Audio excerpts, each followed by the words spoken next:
Hello ట్రైనీలు, ఈరోజు మనం hardwood, softwood, ధాన్యాలు మరియు వాటి అనువర్తనాల కొరకు విభిన్న చెక్క నమూనా ముక్కలను గుర్తించబోతున్నాం. ఈ వీడియో యొక్క లక్ష్యాలు: విభిన్న చెక్క నమూనా ముక్కలు మరియు వాటి అనువర్తనాలను గుర్తించడం, కఠినమైన కలప మరియు మృదువైన కలపను గుర్తించడం, ఎదుగుదల మరియు ధాన్యాలను గుర్తించడం. ప్రారంభిద్దాం. టేక్ వుడ్ ఇది పెద్ద చెట్టుల్లో పెరుగుతుంది.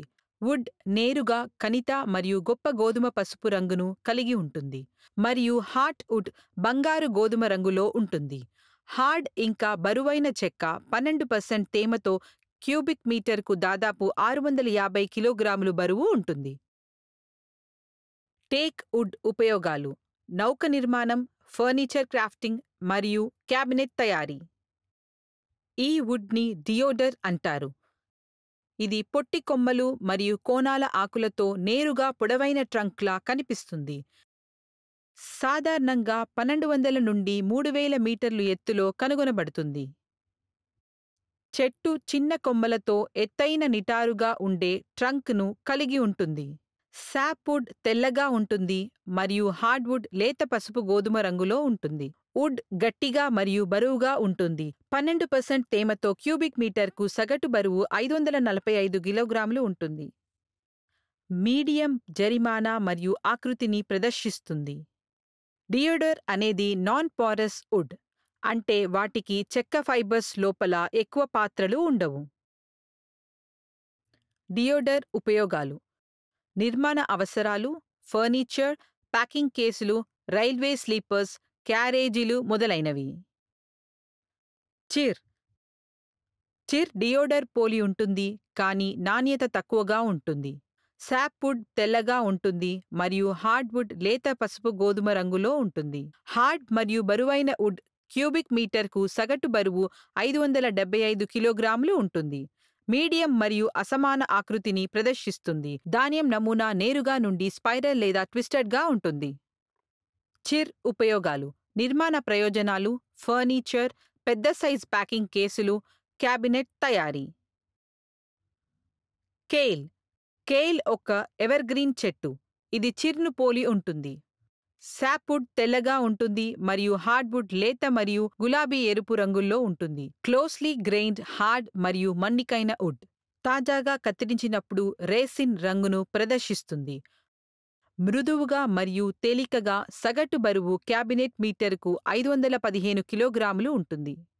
కేల్ ఉపయోగాలు: క్యాబినెట్ మేకింగ్, ఫర్నిచర్, ప్యాకింగ్ కేసులు, డ్రాయింగ్ బోర్డులు, రైల్వే స్లీపర్లు మొదలైనవి. శీషం సాధారణంగా రోడ్డు పక్కన పెరుగుతుంది. చిన్న ట్రంక్ మరియు పెద్ద కొమ్మల చెట్టు. శీషం యొక్క సాప్వుడ్ లేత పసుపు రంగులో ఉంటుంది మరియు హార్డ్వుడ్ బంగారు లేదా ముదురు గోధుమ రంగులో ఉంటుంది. హార్డ్ మరియు బరువైన వుడ్ సగటు సాంద్రత ప్రతి క్యాబినెట్ మీటర్కు 770 కిలోగ్రాములు ఉంటుంది. చాలా నేరుగా ఇంటర్లాక్ చేయబడిన గింజలతో మధ్యస్థు మూతక ఆకృతిని ప్రదర్శిస్తుంది. సాల్ నిటారుగా పెరుగుతున్న నిటారుగా ఉండే చెట్టు. సాప్వుడ్ లేత పసుపు రంగులో ఉంటుంది మరియు హార్డ్వుడ్ గోధుమ లేదా ఎరుపు గోధుమ రంగులో ఉంటుంది. హార్డ్ మరియు బరువైన వుడ్ సగటు సాంద్రత క్యాబినెట్ మీటర్కు 855 కిలోగ్రాములు ఉంటుంది. ఇంటర్లాక్ చేయబడిన గింజలతో మూతక ఆకృతిని ప్రదర్శిస్తుంది. సాల్ ఉపయోగాలు: ఇది విలువైన కలప మరియు అందరికీ సిఫార్సు చేయబడింది. నిర్మాణ ప్రయోజనాలు: రైల్వే స్లీపర్స్. బబుల్ లక్షణాలు: ఈ చెట్టు యొక్క ఆకులు చాలా చిన్నవి అని గమనించండి. బబుల్ యొక్క ట్రంక్ సాపేక్షంగా చిన్నది కాబట్టి చెక్క రూపంలో ఉన్న బబుల్ పెద్ద ఆకారాలలో అందుబాటులో లేదని కూడా గమనించండి. భారతదేశం అంతటా సమృద్ధిగా కనుగొనబడింది. చెక్క ఒక్క మూసి ధాన్యాన్ని కలిగి ఉంటుంది మరియు గట్టిగా ఉంటుంది. వుడ్ కలర్ లేత ఎరుపు క్యాబినెట్ మీటర్కు సుమారుగా 775 కిలోగ్రాములు బరువు ఉంటుంది. బబుల్ ఉపయోగాలు: tool handles, wheels, bodies of carts, ploughs మొదలైనవి. మామిడి చెట్టు భారతదేశం అంతటా కనిపిస్తాయి. చెక్క నాసి రకం, మూతక మరియు ఓపెన్ గ్రెయిన్స్ అంటే పెద్ద రంధ్రాలను కలిగి ఉంటుంది. చెక్క రంగు పసుపు బూడిద రంగుల్లో ఉంటుంది మరియు క్యూబిక్ మీటర్కు 690 కిలోగ్రాములు బరువు ఉంటుంది. ఇది పెద్ద మొత్తంలో తేమ మరియు సాప్ కలిగి ఉంటుంది. మామిడి ఉపయోగాలు: నాణ్యత లేని తలుపులు మరియు కిటికీలు, ప్యాకింగ్ కేసు మొదలైనవి. బ్యాంబూ ఈ చెట్టు భారతదేశంలోని దాదాపు అన్ని ప్రాంతాల్లో కనిపిస్తాయి. ఇది ఫ్లెక్సిబుల్ ఇంకా బలమైన పదార్థం. బ్యాంబూ చాలా అమలంగా లేదా ఆల్కలిన్ లేని నేలల్లో సహజంగా పెరుగుతుంది. అయితే బ్యాంబూ యొక్క అధిక సాంద్రత అస్సాం ప్రాంతాల్లో కనిపిస్తుంది. ఇది దేశమంతటా పేదల గుడిసెను తయారు చేయడానికి ఉపయోగించబడుతుంది. బ్యాంబూ ఉపయోగాలు: గోడలు, ఫ్లోరింగ్, సీలింగ్, రూఫింగ్ నిచ్చెన, బుట్ట తయారీ చాపలు, వాకింగ్ స్టిక్స్, గొడుగు హ్యాండిల్, బొమ్మలు, కాగితం గుజ్జు. కలపలలో లోపాలు: అన్ని రకాల కలపల్లో సహజ లోపాలు అవి పెరిగే నేల మరియు పెరుగుతున్నప్పుడు వాటికి గురయ్యే వాతావరణ పరిస్థితులపై ఆధారపడి ఉంటాయి. కలపలో లేదా కలపపై సంభవించే ఏదైనా అక్రమాలలో లోపం. లోపాలు కలప యొక్క బలం, మన్నిక మరియు వినియోగ విలువలను తగ్గిస్తాయి. ఈ లోపాలకు కారణాలు మెరుపులు, బలమైన గాలులు, మంటలు, వ్యాధులు, కీటకాలు, శిలీంధ్రాలు మొదలైనవి. చెట్టును నరికివేసేటప్పుడు అజాగ్రత్త అంటే చెట్టును నరికివేసేటప్పుడు సీజనింగ్ కత్తిరించిన కలపను పొడిగా ఉంచుతుంది. లాగ్ను ఉపయోగించగల పలకలు లేదా బోర్డులు కుప్పగా మార్చే ప్రక్రియలో జరిగే మార్పిడి. శిలీంధ్రాలు మరియు కీటకాలు. కొన్ని సాధారణ లోపాలను చూద్దాం. మొదట బర్ల్స్ గురించి చూద్దాం. ట్రంక్ యొక్క కొంత గాయం లేదా చికాకు కారణంగా చెట్టు వైపు అసాధారణ పెరుగుదల ఏర్పడుతుంది. దానిని బర్ల్స్ అంటారు. Case hardening. కేస్ హార్డనింగ్ అనేది కలప యొక్క బయటికి పొర యొక్క పరిస్థితి. ఇది అసాధారణంగా గట్టిగా ఉంటుంది. ఇది పూర్తి సీజనింగ్ వల్ల కలుగుతుంది. ఇంకా బయటి పొరలు చాలా త్వరగా ఎండిపోతాయి. కొలాప్స్. కణాల పొగడ్త అధిక లేదా అసమాన ఎండబెట్టడం వల్ల కావచ్చు. తక్కువ ఉష్ణోగ్రతల్లో ఎండబెట్టడం వల్ల దీనిని నివారించవచ్చు. బోయింగ్. బోర్డు యొక్క విస్తృత ఉపరితలం వెంట ప్లేన్ నుండి ఒక వక్రత. ఇది అసమాన సంకోచం మరియు సీజనింగ్ సమయంలో అసమాన ఎండబెట్టడం వల్ల సంభవిస్తుంది. బోర్డ్ పెరుగుదల వలయాలకు సమాంతరంగా లేదు. కప్పింగ్. కాన్కేవ్ సైడ్ ఎక్కువ సంకోచం కారణంగా బోర్డ్ వెడల్పు అంతటా ఒక సాధారణ వక్రత. బ్యాక్ సాన్ బోర్డులలో ఇది ఎక్కువగా కనిపిస్తుంది. స్ప్రింగ్. బోర్డ్ అంచున ఒక వక్రత. ముఖం పైన ప్రభావం చూపదు. అసమాన సంకోచం మరియు కలప సరిగ్గా ఎండబెట్టడం వల్ల ఫ్లాట్గా ఉంటుంది. Twisted fibres. ప్రబలంగా ఉన్న కలప బలంతో చెట్టును నిరంతరం ఒక దిశలో తిప్పడం వల్ల ఈ లోపం ఏర్పడుతుంది. కలప ముక్క పొడవునా స్పైరల్ డిస్టార్షన్.